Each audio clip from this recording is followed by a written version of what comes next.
En esta segunda sección vamos a trabajar sobre la organización histológica del pulmón. Recordemos que tenemos que tener en cuenta entonces la bifurcación que hace la tráquea para formar lo que es el árbol bronquial. Habíamos hablado en la sección anterior que la tráquea hace una bifurcación formando lo que son los bronquios principales. La organización histológica de estos bronquios principales es tenida en cuenta como similar a la organización que tiene la tráquea. Entonces, estos bronquios principales tienen un componente extrapulmonar y un componente que ya es intrapulmonar, que va a empezar a sufrir unas ramificaciones. Estas ramificaciones entonces se dan por unas divisiones dicotómicas. Se caracteriza porque va a observarse o va a sufrir una disminución progresiva el calibre de todas las estructuras que están intrapulmonarmente. Estas modificaciones pues entonces van a estar dadas a los componentes de la pared de las diferentes estructuras. A nivel de los bronquios intrapulmonares, entonces se van a observar unas capas.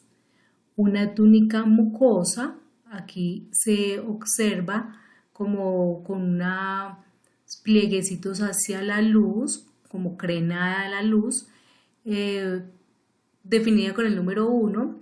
Luego vamos a tener una capa de músculo liso. Ese músculo liso circunferencial pues es completa, se va a tornar muchísimo más gruesito en estos bronquios y en determinado momento pues este va a ir disminuyendo, por ejemplo, en cierto momento. También se va a observar algo muy característico en estas estructuras, lo que son las placas de cartílago. Estas placas de cartílago en los bronquios que son más grandes pues van a ser unas placas completas. A medida que va disminuyendo el calibre de estos bronquios y pasan a los bronquiolos, pues estos ya van a ser como una especie de plaquitas. Vamos a tener también entre ese músculo y ese cartílago una capa submucosa que generalmente va a presentar glándulas.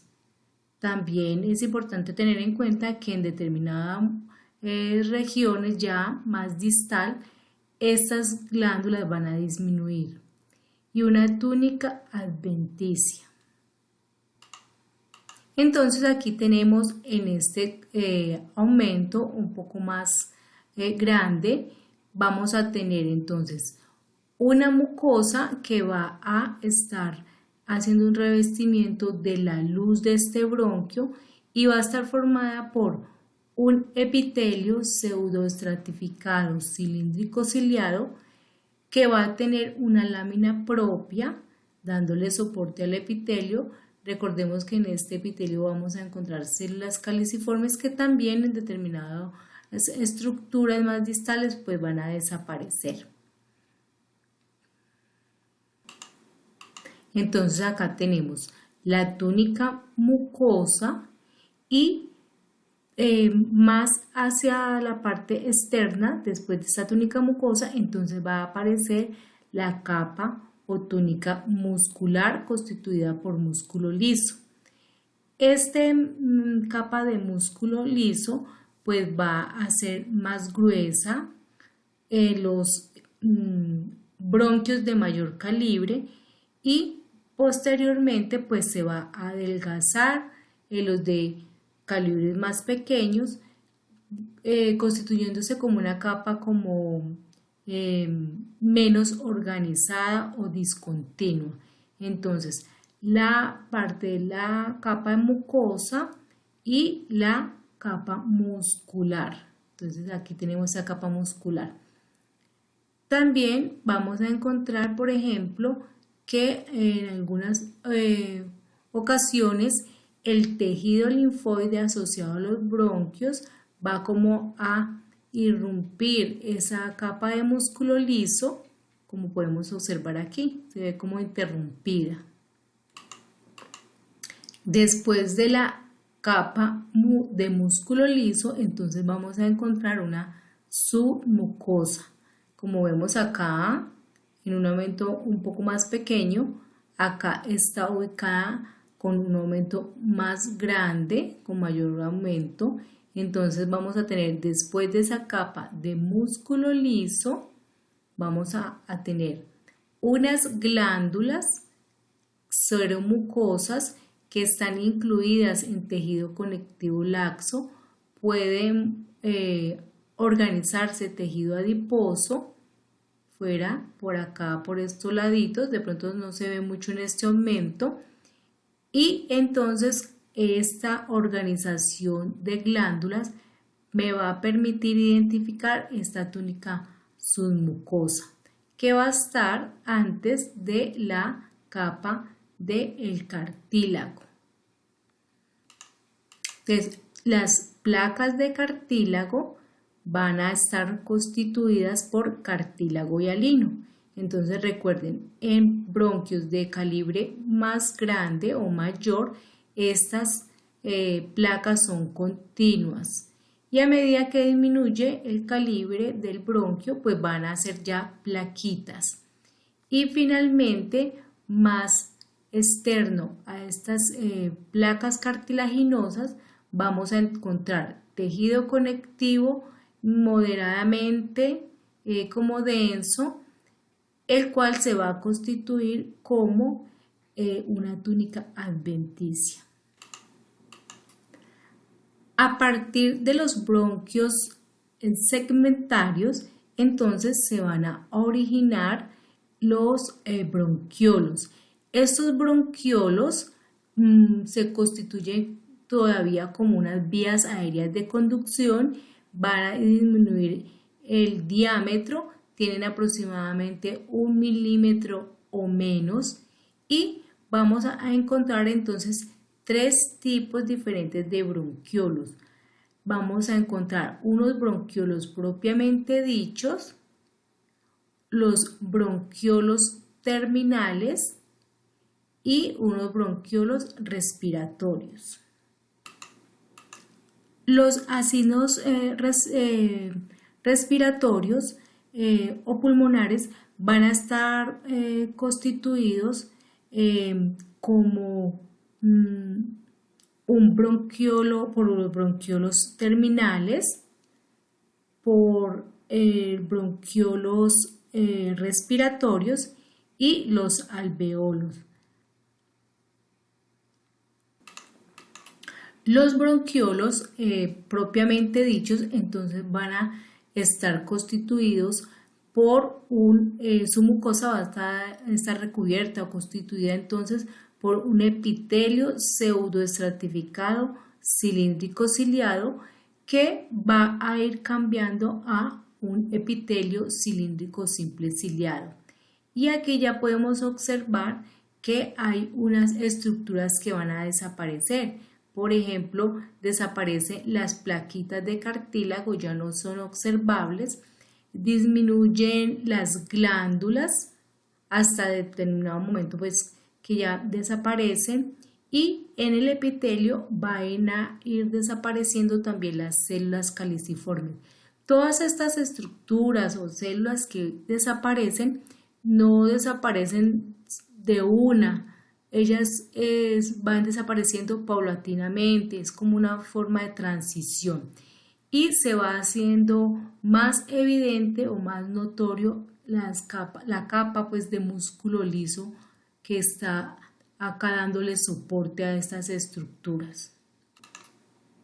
Entonces, recordemos, en bronquiolos grandes pues van a aparecer o se van a hacer evidentes células caliciformes que posteriormente desaparecen.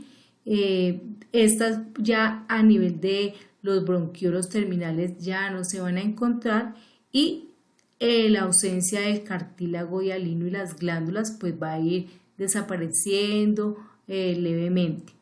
Aquí en esta microfotografía o en este campo microscópico vamos a encontrar entonces diferentes estructuras.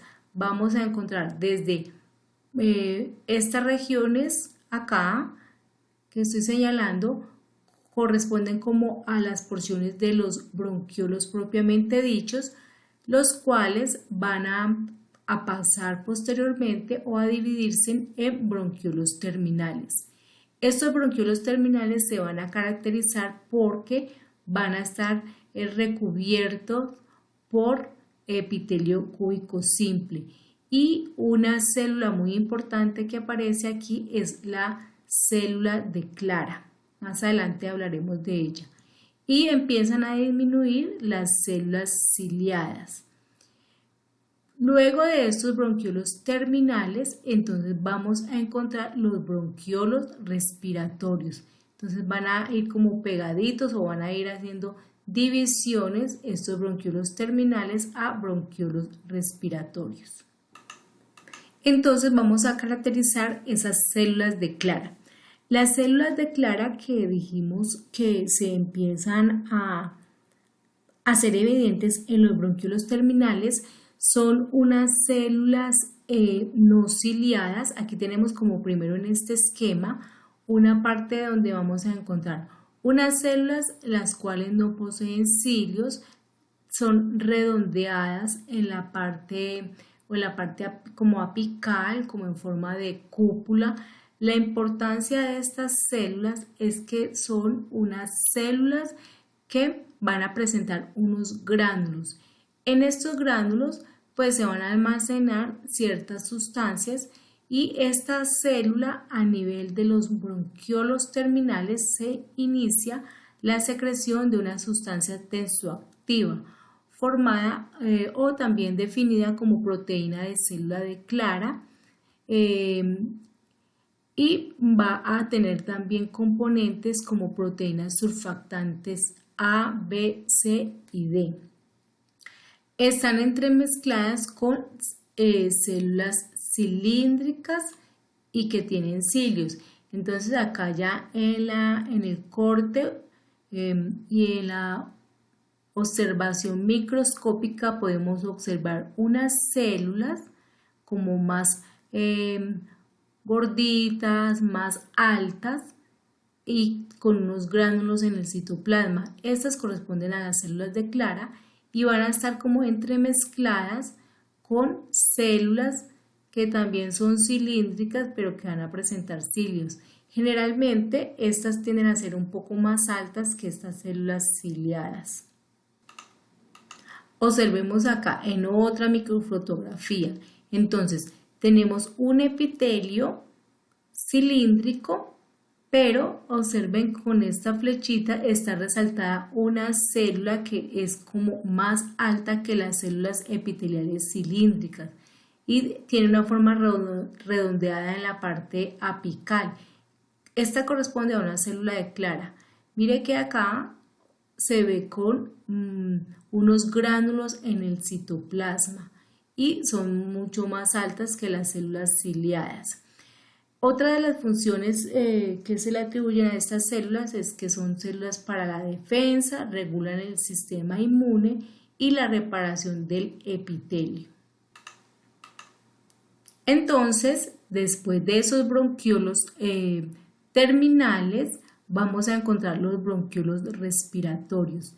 La característica de los bronquiolos respiratorios es que van a estar recubiertos por un epitelio cúbico simple y ya se empiezan a observar como unas invaginaciones de este epitelio. Estas invaginaciones corresponden a alveolos, y los alveolos o reunión de alveolos me van a formar los sacos alveolares. Los conductos alveolares son como estos, digamos, espacios de conexión o de entradas a la parte de los alveolos. Entonces, la forma de identificarlos es, por ejemplo, que uno encuentra bronquiolos respiratorios. Acá tendríamos epitelio cúbico simple. Hay una interrupción y encontraríamos epitelio plano simple que correspondería a alveolos. Nuevamente epitelio cúbico simple, una invaginación con epitelio plano simple que corresponde a un alveolo. Entonces son como interrupciones y transformación de epitelio cúbico simple y epitelio plano simple. Como mencioné, los alveolos se organizan y el grupo de alveolos entonces me va a formar los sacos alveolares. Entonces, a nivel de los alveolos, pues vamos a tener procesos o se van a dar procesos de intercambio gaseoso. Entonces aquí tenemos en este esquema como la organización de los sacos alveolares y cada una de esas invaginaciones corresponden a un alveolo. Esta es muy importante porque va a organizarse una red capilar que va a permitir el intercambio de gases entre los alveolos y este tabique interalveolar. Acá tenemos entonces un recubrimiento de estos alveolos que está formado o recubierto por un epitelio plano simple, en el cual vamos a diferenciar unos tipos celulares. Estos alveolos se constituyen como la unidad funcional y recordemos que entonces aquí pues tenemos procesos de intercambio. En esta microfotografía tenemos entonces otro aumento mayor, una estructura de un alveolo. ¿Qué podemos resaltar en esta estructura alveolar? Vamos a encontrar entonces unos tipos celulares. Vamos a encontrar los neumocitos tipo 1, que son células más planas. Estas células más planitas se encuentran en mayor proporción. Aproximadamente el 95% de las células o del recubrimiento en los alveolos van a ser estas células epiteliales planas o también definidas como los neumocitos tipo 1. El otro tipo celular está en menor porcentaje, aproximadamente el 5%, es una célula que es más como redondita o más cúbica con núcleo redondo y va a definirse como el neumocito tipo 2 o célula alveolar tipo 2. Otro tipo celular que se encuentra relacionado en estos alveolos son los macrófagos alveolares o también definidos como células de polvo. Estas células recordemos que son encargadas de la fagocitosis. Algunos referencian unas células en cepillo que pues le dan como una función de ser sensor de la calidad del aire y que llega hasta esta parte ya como más terminal del sistema respiratorio. En esta microfotografía entonces acá señalado tenemos, miren que se observan unas células más planitas. Estos neumocitos tipo 1 aplanaditos son células que se encuentran unidas o relacionadas la una con la otra por medio de uniones ocluyentes. Este tipo celular no va a sufrir mitosis, no se dividen. Los neumocitos tipo 2 van a ser células que pueden también encontrarse ubicadas en los tabiques interalveolares. Entonces aquí tenemos un tabique, un alveolo, acá otro alveolo. Estas regiones o estructuras corresponden a tabiques interalveolares. Aquí hay otro tabique interalveolar. Entonces estas células alveolares o neumocitos tipo 2 pueden ubicarse también en estas estructuras o en estas regiones del tabique interalveolar o también un poco hacia la luz del alvéolo.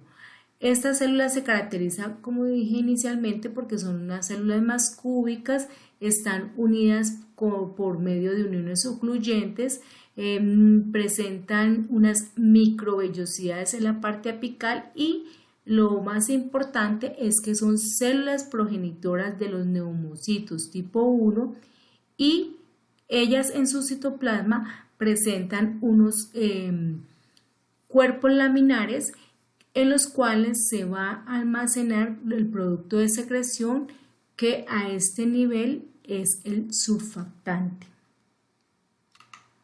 Entonces, nuevamente, las células más planas van a definirse como el neumocito tipo 1 y las células que son un poco más cúbicas con el núcleo más redondo son los neumocitos tipo 2 y la estructura va a ser alveolo, alveolo, acá tengo otro alveolo y varios alveolos me van a constituir un saco alveolar.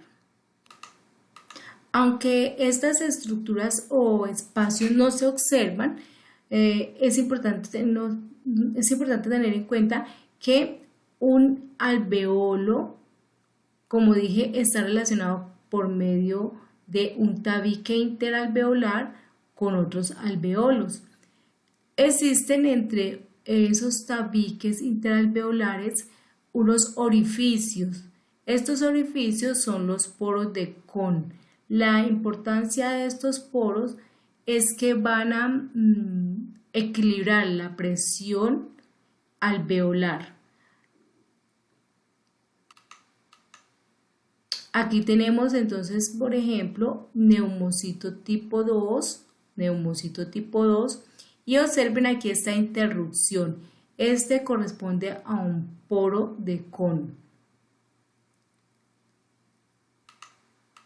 En esta microscopía especial, entonces, observen, son como unos huequitos y van a atravesar el tabique y van a comunicarse con otro alveolo. Es muy importante tener en cuenta que en el tabique interalveolar o tabique alveolar o parexectal se encuentra ubicada la barrera hematogaseosa que mide aproximadamente de 0,1 a 1,5 micras. Esta barrera hematogaseosa está constituida entonces ¿por quién? Por la célula neumocito tipo 1 y su membrana o su lámina basal, la célula endotelial, porque aquí vamos a encontrar capilares, la célula endotelial de los capilares y su lámina basal y la sustancia de recubrimiento que es el surfactante. Entonces aquí tenemos en este esquema, observemos que acá estamos como visualizando la luz de un alveolo. Tenemos aquí la célula alveolar o el neumocito tipo 2. Acá encontramos la célula alveolar o el neumocito tipo 1. Este neumocito tipo 1 tiene su membrana o con su lámina basal de soporte y acá en el esquema podemos observar un capilar. El capilar va a estar constituido por la célula epitelial plana o la célula endotelial, su respectiva membrana de soporte y a través de todos estos componentes en azulito pues podemos definir como el surfactante que es producido por el neumocito tipo 2. Entonces el intercambio de oxígeno y de CO2 va a ser a través de todos estos componentes. Como dije acá, pues ya en la microfotografía, pues no es tan fácil visualizar todos estos componentes, pero es muy importante porque a través de ellos es que se va a dar pues ese intercambio. Bueno, finalmente, importante tener en cuenta que los pulmones se encuentran recubiertos por las pleuras. Se encuentra la pared, recubriendo lo que es la caja torácica, el mediastino y el diafragma, la pleura parietal. Y ahí se forma un espacio ya donde van a estar en contacto con los pulmones y recubiertos por otra membrana. Esa corresponde a la pleura visceral. Entonces vamos a tener como unas membranitas separadas por un espacio que es la cavidad pleural. Ese espacio es ocupado por el líquido pleural y tiene como función como hacer una lubricación. Este líquido, este líquido pleural va a ser como un ultrafiltrado plasmático. Entonces en este esquema podemos como identificar que los pulmones van a estar recubiertos por unas membranas y va a formarse o a quedar como un espacio, y luego encontramos esa pleura parietal que me está recubriendo como la cavidad donde se encuentran alojados los pulmones. Aquí es un poco más claro, entonces tenemos como unas membranas, la pleura es una membrana serosa que me va a recubrir entonces la parte de la cavidad donde se encuentran los pulmones. La pleura parietal va a estar formada entonces por un mesotelio, que es un epitelio plano simple, con su respectivo tejido conectivo de soporte, fibras elásticas, y también en este tejido conectivo vamos a encontrar pues como unas partes donde esa fibra elástica es como más gruesa. Y la pleura visceral, que ya está propiamente pegada o unida al pulmón, pues va a estar constituida por un epitelio plano simple, también un mesotelio con su tejido conectivo laxo y fibras elásticas. Entonces, separando entre una pleura parietal y visceral estaría como ese espacio pleural. Aquí tenemos entonces como un recubrimiento de células planitas, este correspondería como a esa pleura visceral. Entonces recuerden, la pleura son como unas membranas serosas. Aquí podemos observar como un aumento un poco más grande. La pleura visceral, una monocapa de células que a veces pueden verse un poquito más cúbica, pero es como por el artefacto de la preparación, el tejido conectivo que le da soporte, y ya empezamos a observar lo que son los espacios o los alveolos, como vemos en esta parte o en esta otra parte de la microfotografía. Bueno, esto es toda la organización histológica del pulmón con sus diferentes estructuras. Con esto terminamos nuestra revisión del sistema respiratorio.